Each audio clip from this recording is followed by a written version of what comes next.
Halo semuanya, Halo, Halo, halo. selamat datang di podcast. Pirasa, Pirasa. filsafat rasa sesat. Enggak lah, anjir. Tapi kalau di sini sih firasat itu filsafat rasa santai loh. Iya, santai. Iyalah. Jadi- Itu ngejok Santai banget.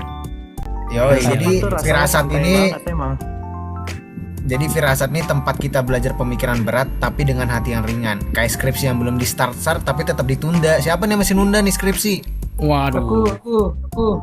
Aduh. Ampun, aduh. Ampun tertangkap ya. basah. Tertangkap basah. Oke, kita lanjut ya. Hari ini kita bakal bahas topik super klasik tapi sangat penting. Ada yang tahu gak nih apa topiknya nih? Apa tuh, Kak, kira-kira? Apa tuh? Apa tuh? Ini Apa tuh? positivisme lingkaran Wina dan neopositivisme. Wah, boleh tuh, boleh. Walah. Jadi di sini aku Jericho dan ada 3 teman diskusi keren, yaitu ada Halo, aku Rafael. Halo, aku Arfan. Halo, kenalkan saya Bani. Oke. Siap gak teman-teman semua nih bahas positivisme sama neopositivisme? Siap, Siap. siap nggak siap? Oke Siap, dah, siap. udah siapin aja lah ya, siapin aja lah ya. Siap gak siap, harus siap. Jadi sebelum kita masuk ke tokohnya nih, coba kita dulu jawab pertanyaan besarnya ya. Kenapa sih bisa muncul nih aliran positivisme sama neopositivisme? Positivisme sama neopositivism ya. Kalau dari Iya. aku kan dulu tuh karena ada sebelum abad 20 kan dimana mereka tuh kan habis ini ya, pas mereka tuh lagi perang dingin tuh kan. Perang dingin tuh semua ideologi tuh saling bertengkar gitu loh. Yang dimana ideologi timur sama ideologi barat gitu kan, yang sesuai kita udah pelajari gitu kemarin gitu kan.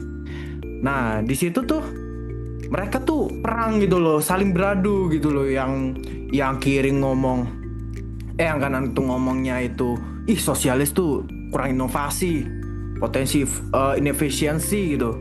Terus pajaknya juga pas tinggi banget gitu. Terus yang kiri juga ngomong, ih kaum kanan nggak ada kesenjangan pendapatannya tinggi banget gitu. Terus ketimpangannya juga gede banget di ada kelas sosialnya gitu. Terus kata positivism semuanya diam gitu. Terus makanya itu yang jadi apa ya, yang jadi metafisika tuh yang ngawang-ngawang gitu loh jadinya loh. Jadi itu kayak banyak ilmuwan tuh kayak nganggap nih, ini mereka tuh omong doang, nggak ada perkembangannya gitu loh. Nggak ada yang bisa, salah satu pun dari mereka tuh yang bisa membantu perkembangan ilmu gitu loh. Soalnya apa ya bentrok mulu mereka berdua gitu. Nah, menurut gue sih betul banget ya, karena ditambah lagi nih, waktu perkembangan fisika modern, relativitas Einstein dan mekanika kuantum itu bikin orang sadar kalau cara berpikir orang lama tuh udah nggak cukup lagi, udah nggak relevan lagi. Udah nggak relevan emang. Tuh, jadi butuh metode ilmiah yang menurutnya tuh lebih ketat dan lebih jelas. Iya. Makanya makanya di sini loh banyak banget kelompok ilmuwan dan filsuf di Vienna ya suka bilangnya gini jadinya. Udahlah, kita bikin gerakan penulisan yang baru aja, yang metafisika dibuang gitu kan, harus ada yang buktinya biar kita nggak pusing. Dan gerakan pembersihannya ini tuh bukan bersih-bersih biasa ya, yang kayak pakai sapu, tapi pakai logika dan verifikasi ilmiah, ya gak sih? Nah, bersih betul ya. banget. Ntar Iyalah. mereka buat ini ya, buat usaha perabot rumah tangga mereka. set Oke, Rafael, coba dah lu jelasin dulu apa sih sebenarnya tuh Vienna Circle. Kita nih sudah masuk ke positivisme lingkaran Vienna ya. Coba lu deh jelasin Vienna Circle tuh kayak gimana sih? Oke, sebenarnya Vienna Circle nih kita kan kayak bingung ya, ini Vienna itu dari mana sih, dari konsekuensi Wina kah, dari mana kah gitu. Sebenarnya Vienna Circle ini tuh dia tuh komunitas ilmiah gitu di Wina, tentunya di Wina, sekitar tahun ya 1920 sampai 1930-an I guess. Nah terus itu tuh dipimpin sama Maurice Slick. Nah isi orangnya tuh kayak si Rudolf Carnap, terus Otto Neurath, Hans Hahn, dan banyak ilmuwan lain yang pastinya pemikirannya kece-kece gitu. Nah mereka tuh punya visi misi besar yang tentunya tuh sejalan sama visi misinya positivism. Yang pertama membuat filsafat ilmiah, terus menghapus metafisika yang mereka anggap nggak bermakna, nggak ada intinya gitu, nggak ada artinya. Terus membangun bahasa ilmiah yang memudahkan mereka gitu tentunya, yang ilmiah dan logis dan jelas gitu. Jadi intinya tuh konsep mereka kayak prinsip verifikasi gitu lah ya. Jadi kayak Iya. sebuah pernyataan itu hanya bermakna kalau dia itu bisa diverifikasi secara empiris, betul gak sih? Ya bener Empiris banget. jelas. Ya, jelas lah, makanya kalau ada ada orang yang ngomong nih, semesta ini tercipta dari esensi spiritual yang tak terbentuk. Nah, orang-orang ilmuwan di Vienna Circle yang udah menggunakan prinsip verifikasi pasti nanya, real kah bang? Nggak mungkin gitu lah. Real kah? Real, iya. Real Ya kah? real lah. No fake ya, real no fake Real kayak ini. or Fake, fake, fake. real or No fake. fake. Real or fake. Nah, kalau Vienna Circle ini kan ya melahirkan aliran namanya neo-positivisme ya, atau logical positivism. Nah itu kenapa sih bisa disebut neo? Itu ada apa sih di belakangnya, kenapa bisa disebut neo? Nah ini udah makin ribet ya, udah masuk Oh, neo. iya. Gitu. Nah disebut Oke. neo nih karena mereka tuh pengen ngidupin kembali ya positivismnya Comte gitu. Auguste Comte, aku tahu kan? Nah tapi Tahu dong. lebih Tahu lah. versi modern Ingat gitu loh, Auguste Comte. lebih matematis, lebih ketat gitu secara logika gitu loh, supaya lebih menghasilkan data yang lebih valid gitu, lebih pasti. Nah ciri-cirinya itu kayak anti metafisika, anti ngawang-ngawang. Terus abis itu mengutamakan logika simbolik. Terus fokus pada bahasa ilmiah. Terus abis itu yang terakhir ada hanya menerima pengetahuan empiris gitu. Oh jadi berarti mereka ini percaya bahwa ilmu pengetahuan itu harus dibangun di atas bahasa logis gitu ya. Jadi Emang. kayak matematika yang udah pasti itu dia absolut, jelas dan Iya. nggak bikin ambigu. Ya udah pasti jawabannya gimana. Iya, nggak kayak dia selalu ngasih harapan yang tidak pasti. 我们一生注定是沧桑，不知来。 Waduh. Rafael, tadi kan lu bilang ya Rudolf Carnap itu sebagai sang arsitek bahasa ilmiah. Nah itu tuh tokoh ini tuh dia tuh berperan apa sih dalam Vienna Circle ini? Wah, karena tuh ibaratnya dia bukan penting lagi, paling penting ya. Dia gila, dia keras banget dia.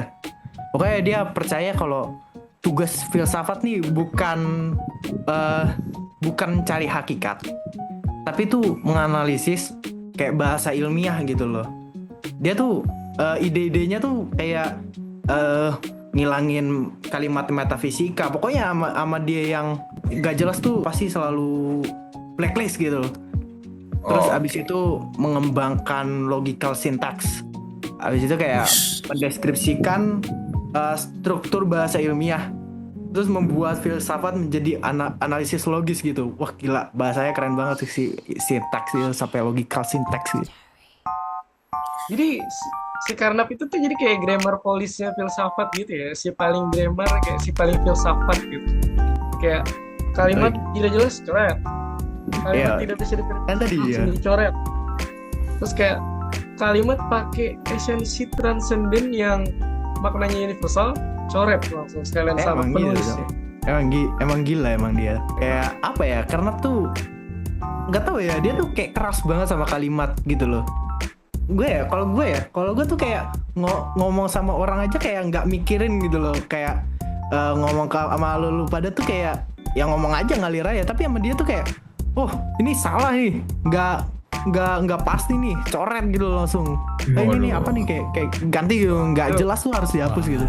Waduh, berarti kalau Karnap jadi dosen bahaya nggak sih? Dia bisa Waduh, jadi bahaya banget, bahaya Wah, banget. ya.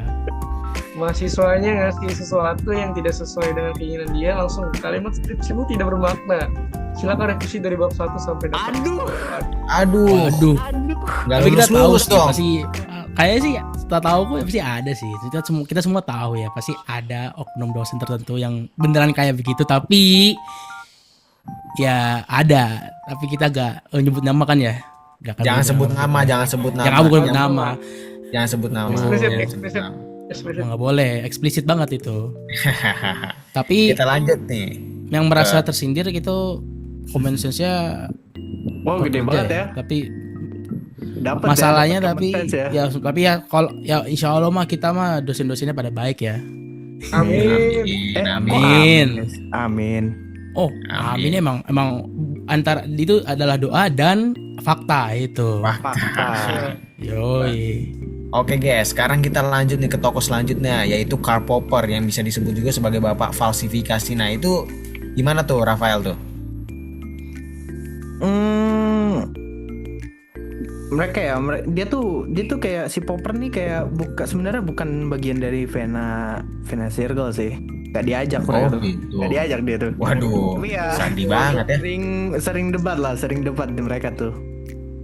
Jadi Popper ini bilang prinsip verifikasi itu salah.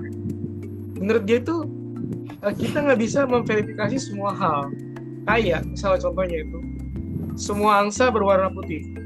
Nah itu tidak bisa diverifikasi total.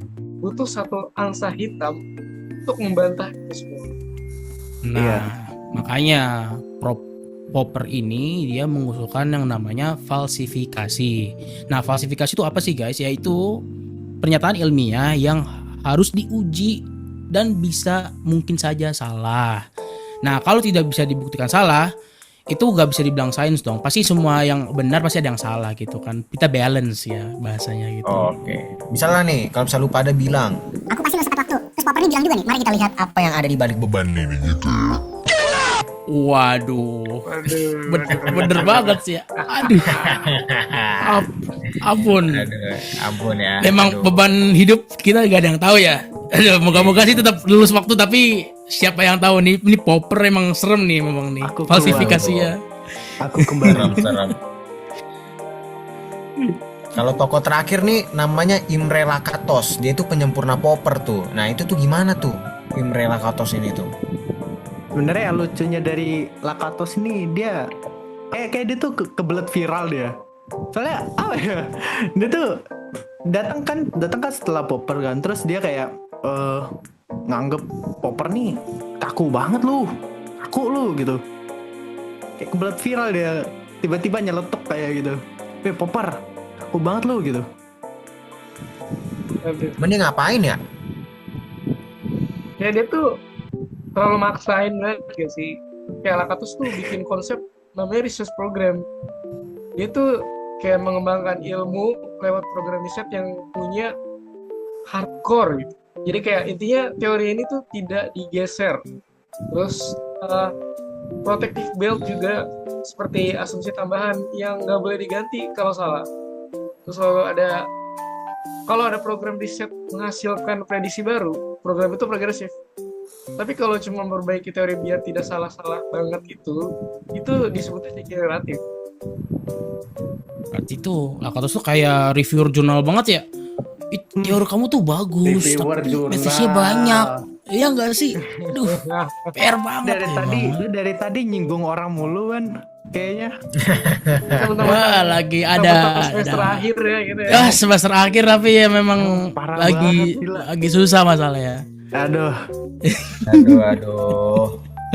Pada Pada kesel sama dosen lu ya, pada kesel sama dosen ya. Gua ya kan Enggak, kalau gua mah aman-aman aja alhamdulillah tapi aman-aman gua hanya menyuarakan buat teman-teman gua yang ya tahu Yang lah tapi tahu-tahu kita aja. insya Allah mah gak ada ya insya Allah teman-teman kita nggak ada ya.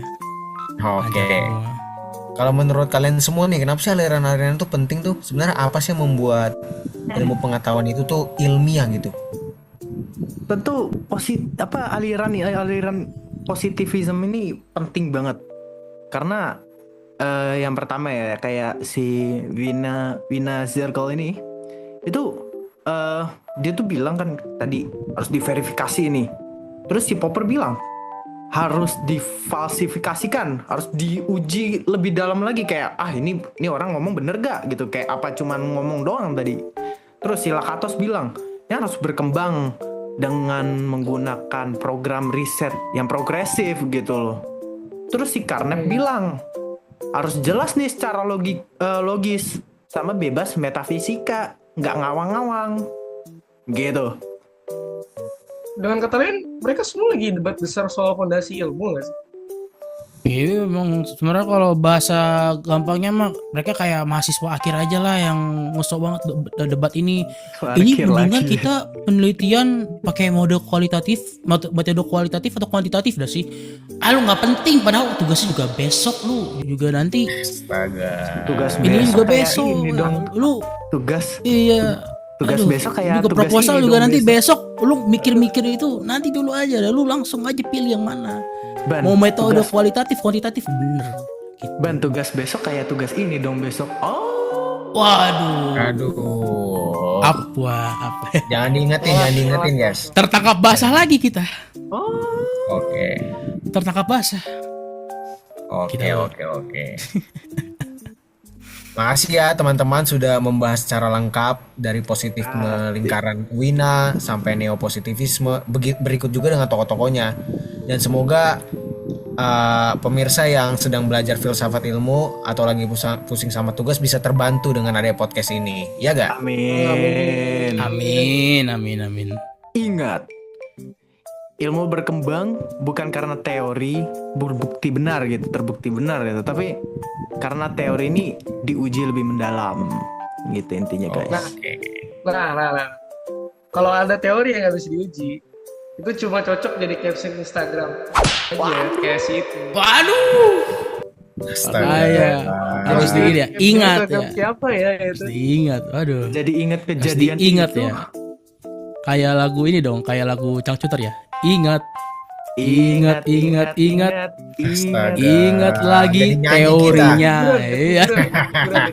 Ya aja lah. Ya udah oke. Ya terima kasih ya yang sudah mendengarkan dan semoga kita bisa bertemu lagi di episode selanjutnya. Ya. Dadah. Oke, Bye-bye. dadah. Oke, terima kasih ya. Bye bye.